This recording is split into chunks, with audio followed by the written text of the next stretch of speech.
Pernikahan yang tak diinginkan. Bab 237. Din menghela napas berat. Dia menunduk sejenak, lalu merogoh ponsel dari saku celana. Saat jemarinya baru hendak menekan nama Zaina, dering lain mendahului sebuah panggilan masuk dari kontak bertuliskan ibu. Din buru-buru mengangkat dan menyapanya, "Assalamualaikum, Bu." "Waalaikumsalam, Nak." Ibu baru saja sampai di Sukabumi, terdengar suara lembut Bu Mahira di seberang, penuh kehangatan meski sedikit lelah oleh perjalanan. Din tersentak sesaat, lalu buru-buru menenangkan nada suaranya. "Alhamdulillah, Bu. Ibu langsung ke rumah saja, ya. Kunci rumah ada di bawah pot bunga." "Loh, memangnya gak ada siapa-siap di rumah?" Nada suara Bu Mahira tampak terheran. Din pun menghela napas berat. "Kami lagi di rumah sakit, Bu." "Rumah sakit?" serunya terdengar kaget. "Memangnya siapa yang sakit, sayang?" Nada khawatir langsung. 32. Menyelip di balik suara ibunya. "Kamu tidak apa-apa, Nak? Azarin? Atau ibu mertuamu?" Din terdiam sejenak, lalu memaksa dirinya menjawab dengan suara setenang mungkin, "Bukan, Bu. Tenang saja. Hanya kejadian kecil. Umi sempat drop sebentar, tapi sekarang sudah ditangani dokter." "Innalillahi, kenapa bisa drop, Nak?" Din menutup matanya, mencoba menahan semua beban agar tak lolos lewat suaranya. "Nanti aku jelaskan, Bu. Sekarang, ibu ke rumah dulu, istirahat. Aku dan Azarin masih di sini. Kalau kondisinya sudah lebih stabil, kami langsung pulang." Hening sejenak di seberang. "Baiklah, Nak. Jaga diri kalian, ya. Sampaikan salam ibu untuk ibu mertuamu." "Iya, Bu. Terima kasih." Din menutup telepon perlahan, lalu mendesah dalam. Pandangannya kembali menyapu ruang IGD yang masih sepi dari sosok Zaina. Hatinya tak tenang. Ada sesuatu yang terasa janggal, dan Zaina yang menghilang di tengah situasi seperti ini, hanya memperkuat rasa itu. Ruang tunggu itu masih sepi, hanya suara langkah perawat dan deru pendingin ruangan yang terdengar samar. 2 jam telah berlalu sejak Azarin masuk ke IGD menemani Herlina. Kini, dia duduk di samping Din, wajahnya tampak lelah di balik cadar hitam yang menyembunyikan separuh ekspresinya. Namun dari caranya menyandarkan kepala di pundak suaminya, bisa terlihat jelas betapa berat beban di dadanya. Di tangannya, tasbih digital bergetar perlahan, jari-jarinya terus menekan dengan irama yang hampir tak terdengar. Kalimat zikir berbisik di dalam hati, seperti benteng terakhir mempertahankan kewarasan dan ketenangan. Din, di sisi lain, tampak lebih tegas dan tenang. Namun, jemari tangannya sibuk di atas layar ponsel. Mengetik, menghapus, lalu mengetik lagi. Sebuah pesan sedang dia susun untuk seseorang yang belum dia sebutkan pada Azarin. Hingga akhirnya, pintu ruangan terbuka perlahan. Langkah dokter terdengar mantap diiringi seorang perawat yang membawa map plastik transparan. Di tangan sang dokter, tergenggam sebuah amplop berlogo rumah sakit, menandakan hasil laboratorium yang ditunggu-tunggu. Biasanya, hasil seperti itu harus diambil sendiri oleh keluarga pasien, tetapi karena Din tercatat sebagai pasien kelas prioritas dengan fasilitas premium, prosedur itu bisa dilewati. Din langsung menepuk pelan tangan istrinya. "Sayang, dokter sudah datang." Azarin membuka mata dan segera berdiri, menatap dokter dengan campuran harap dan cemas. Dokter itu mengangguk singkat. "Maaf membuat Anda menunggu. Hasilnya sudah keluar." Din dan Azarin mengangguk, lalu menahan napas sejenak sambil memperhatikan dokter membuka amplop, mengeluarkan beberapa lembar kertas berwarna merah muda, lalu mulai membacakan dengan suara datar namun jelas. Dokter membuka satu persatu lembar hasil laboratorium dengan gerakan pelan, hampir seperti tidak ingin membuat suara yang dapat memperkeruh ketegangan yang sudah menumpuk. Sesuai hasil analisis toksikologi, ucapnya, lalu beralih menatap Din dan Azarin. Kami menemukan residu dari dua senyawa utama yang tidak seharusnya berada dalam sistem tubuh pasien seumur hidup seperti Bu Herlina. 33. Din dan Azarin menatap dengan napas tertahan. Yang pertama adalah skopolamin, lanjut dokter, zat ini secara medis memang digunakan untuk mengobati mual, muntah akibat mabuk perjalanan, atau sebagai antikolinergik. Tapi, dalam jumlah tinggi, dia bisa menyebabkan delirium, disorientasi, bahkan gangguan memori jangka pendek. Di beberapa negara, senyawa ini dikenal juga sebagai obat hipnosis kimia, karena efeknya yang bisa menghilangkan kontrol dan kesadaran seseorang. Azarin mengerutkan kening, bingung. Maksudnya, bisa membuat orang lupa. Bukan sekadar lupa biasa, jelas dokter dengan sabar. Skopolamin dalam dosis yang tinggi dapat memblokir jalur neurotransmitter yang bertanggung jawab atas pembentukan ingatan baru. Artinya, memori yang seharusnya muncul, bisa terganggu atau tidak terbentuk sama sekali. Dalam kasus ekstrim, pasien bisa tampak sadar, tapi tak mampu mengingat kejadian yang baru saja dialami. Azarin mematung, wajahnya membeku sejenak, belum akhirnya bersuara dengan sangat lirih. Tapi, ibuku tak mungkin mengonsumsi obat itu, dia terakhir dirawat di rumah sakit ternama di Jakarta. Mustahil ada dokter yang memberikannya. Dokter mengangguk pelan. Saya juga yakin, obat ini tidak berasal dari sana. Ini bukan bagian dari pengobatan standar. Bahkan, skopolamin dalam bentuk murni hanya boleh digunakan dalam kondisi medis tertentu dan diawasi ketat. Yang kami temukan di tubuh Ibu Herlina adalah jejak dari bentuk sintetis modifikasi. Biasanya diproses secara ilegal untuk keperluan yang tidak sah. Lalu kenapa ada di dalam tubuh mertua saya? Apakah mungkin sengaja diberikan? Din menimpali. Bisa jadi, Pak Din. Bahkan sangat besar kemungkinan seperti itu. Apalagi, dokter menatap Din dan Azarin bergantian, lalu mengangkat lembar hasil laboratorium dan menunjukkan grafiknya. Kami juga mendeteksi flunitrazepam dalam dosis mikro. Obat ini tergolong benzodiazepin yang sangat kuat, bisa menyebabkan amnesia antrograd, atau kemampuan mengingat kejadian setelah obat dikonsumsi akan terganggu. Karena itu, di banyak negara, obat ini dikontrol sangat ketat atau bahkan dilarang. Azarin gemetar. Obat, untuk menghapus ingatan seseorang. Saya pikir itu hanya ada di film. Din menggenggam tangan istrinya, menariknya ke dalam pelukan. Wajahnya keras, penuh ketegangan. Kita harus cari tahu siapa yang melakukannya, dan kenapa. Obat-obat ini biasa digunakan dalam kejahatan tersembunyi. Dalam dunia gelap, mereka digunakan untuk manipulasi psikologis, mengendalikan seseorang, bahkan menyembunyikan kebenaran. Jelas dokter tersebut membuat Azarin menunduk, bahunya mulai bergetar hebat. Din segera memeluk erat istrinya.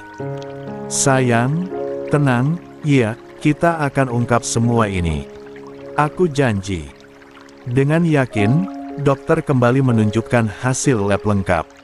Ini semua data yang kami punya. Tapi saya juga menyarankan agar ini dikaji oleh ahli toksikologi forensik, agar dapat digunakan secara sah jika ingin mengambil jalur hukum.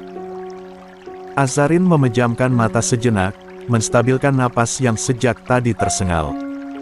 Dengan sisa kekuatan yang nyaris habis, dia kembali menatap sang dokter. Matanya sudah berkabut, suaranya serak dan berat saat bertanya. "Dok, kalau memang benar ibuku mengonsumsi obat sejenis itu, apa dampaknya? Apa masih bisa disembuhkan? Sampai kapan ibuku akan begini?" Dokter pun menatap Azarin dan Din bergantian. Dia menghela napas panjang sebelum menjawab.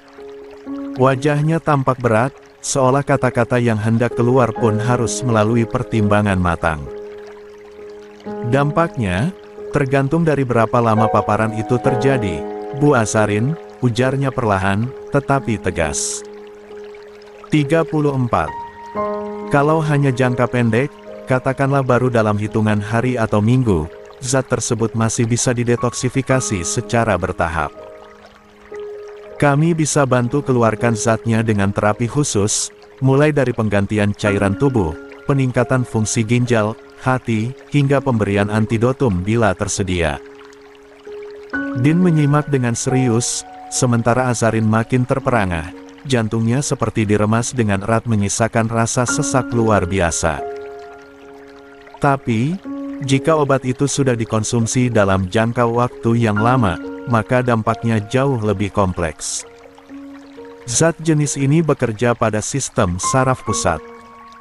Dia bisa memanipulasi reseptor memori di hipocampus dan korteks prefrontal otak bagian yang mengatur daya ingat dan kesadaran jangka panjang. Dokter berhenti sejenak, memberi ruang untuk keduanya mencerna. Obat ini, lanjutnya pelan, dalam dunia medis dikenal sebagai zat antikolinergik dengan efek memblokir asetilkolin neurotransmitter utama yang membantu proses pembentukan memori baru. Jika zat itu terus dikonsumsi, kemampuan otak untuk menyimpan memori bisa terganggu secara permanen. Beberapa bahkan bisa menyebabkan kondisi seperti pseudodementia. Azarin menutup mulutnya dengan tangan, tubuhnya semakin bergetar. Jadi ibuku bisa kehilangan ingatannya selamanya. Suaranya serak. Dokter menggeleng, tapi tidak sepenuhnya memberi harapan. Masih ada kemungkinan untuk pulih, tapi itu bergantung pada beberapa faktor, seberapa cepat kita hentikan paparan, seberapa kuat kondisi fisik dan mental Bu Herlina, serta bagaimana tubuhnya merespons terapi. Kita butuh waktu. Bisa berminggu-minggu, bahkan berbulan-bulan. Tidak ada jaminan, tapi kita akan berjuang. Din menunduk dalam, rahangnya mengeras. Tangannya kembali menggenggam tangan istrinya, memberinya kekuatan yang tersisa. Dan zat itu, bisa dikeluarkan sepenuhnya, Dok? Tanya Din, tak ingin ada lagi yang tersembunyi. Dokter mengangguk pelan. Secara metabolik, ya. Hati dan ginjal akan membantu proses eliminasi zat tersebut, apalagi jika masih dalam fase awal. Tapi ingatan, itu tidak sesederhana racun yang bisa dibuang. Kadang butuh terapi neurokognitif tambahan. Dukungan keluarga akan sangat menentukan. Azarin hampir terhuyung jatuh, tetapi Din dengan sigap memapa istrinya untuk duduk. "Kalau begitu saya permisi dulu, Pak Din, Ibu," dokter itu menunduk sopan. Namun, belum sempat dokter itu melangkah meninggalkan mereka, Din seakan tersadar akan sesuatu yang sempat dia abaikan sejak pagi. Dengan cepat, tangannya merogoh saku celana. Dari sana, dia mengeluarkan sebuah botol kecil berwarna putih susu, tak berlabel sedikitpun. "Dok," panggil Din, suaranya mendadak berat dan penuh beban. "Bisa bantu cek ini di lab?" Dokter itu menghentikan langkahnya, menoleh dengan kening berkerut. "Saya menemukannya di rumah, di dekat kursi roda ibu mertua saya. Tepat saat saya hendak menggendong ibu mertua saya." Din menyodorkan botol tersebut. Sang dokter mengambil botol itu dengan hati-hati. Tangannya yang sudah terlatih membuka tutup ulirnya secara perlahan. Begitu terbuka, aroma menyengat langsung menyeruak ke udara. Dokter itu refleks menarik wajahnya menjauh. Sebelah tangannya buru-buru menutup hidung, dan wajahnya seketika berubah tegang. "Ini," gumamnya pelan, lalu menatap botol itu lebih seksama. Aromanya sangat khas, campuran zat sintetis dengan kandungan pelarut keras. Ini bukan sekadar suplemen atau antibiotik biasa. 35. Dean menegakkan tubuhnya, sorot matanya makin tajam. "Berarti ini mencurigakan." Dokter mengangguk, serius. "Sangat mencurigakan. Saya tidak bisa pastikan isinya hanya dari mencium. Tapi aroma ini biasanya tercium dari senyawa kimia yang telah dimodifikasi di luar protokol medis. Jika benar, maka ini harus segera diuji di laboratorium toksikologi." Dia menutup kembali botolnya, memasukkannya ke dalam kantong plastik biohazard kecil dari sakunya. "Saya akan minta laboratorium memprioritaskan ini. Dalam waktu beberapa jam, kita bisa tahu kandungannya." "Tapi Pak Dean," suara dokter merendah, kali ini penuh pertimbangan.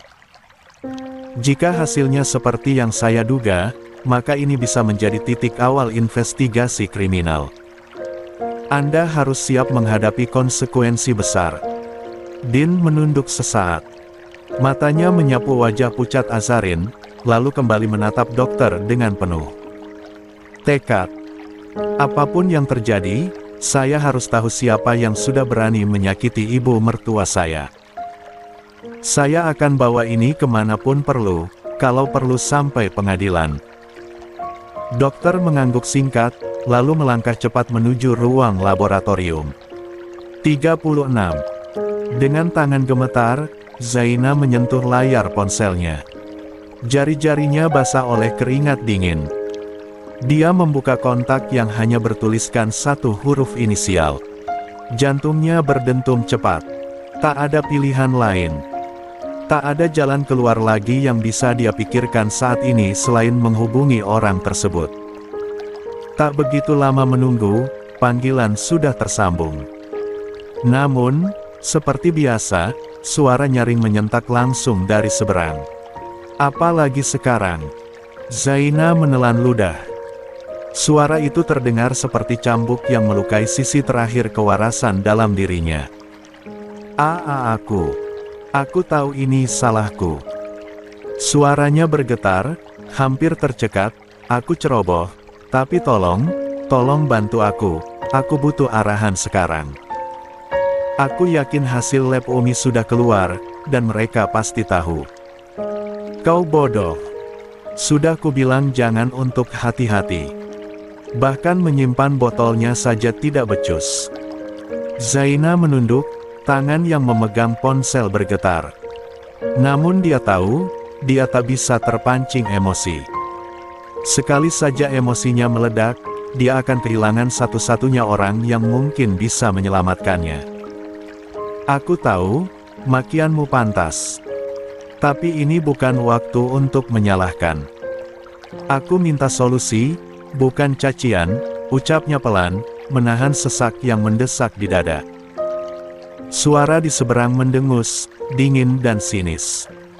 "Perjanjianku hanya sampai membuatmu masuk ke keluarga itu. Selebihnya, kau yang tanggung resiko. Jangan berharap lebih." Zaina menggigit bibir, mengerahkan keberanian dari sisa ketakutan yang belum sepenuhnya membunuh harapannya.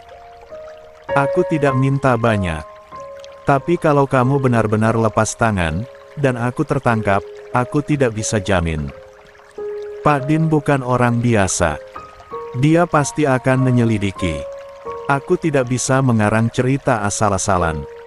Aku bukan orang pintar.